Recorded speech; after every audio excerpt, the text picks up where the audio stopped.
और अल्लाह ने बनी इसराइल से इकरार लिया था और उनमें हमने 12 सरदार मुकर्रर किए थे। और अल्लाह ने फरमाया कि मैं तुम्हारे साथ हूं, अगर तुम नमाज पढ़ते और ज़कात देते रहोगे और मेरे पैगंबरों पर ईमान रखोगे और उनकी मदद करते रहोगे और अल्लाह को कर्ज हसन दोगे, तो मैं तुमसे तुम्हारे गुनाह दूर कर दूंगा और तुमको बहिश्तों में दाखिल करूंगा जिनके नीचे नहरें बह रही हैं। फिर जिसने उसके बाद तुम में से कुफ्र किया तो वो सीधे रास्ते से भटक गया।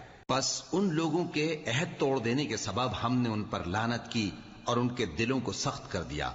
ये लोग कलिमात किताब को अपने मकामात से बदल देते हैं और जिन बातों की इनको नसीहत की गई थी उनका भी एक हिस्सा फरामोश कर बैठे। और थोड़े आदमियों के सिवा हमेशा तुम इनकी एक न एक खयानत की खबर पाते रहते हो। सो इन्हें मुआफ रखो और इनसे दरगुजर करो। अल्लाह एहसान करने वालों को दोस्त रख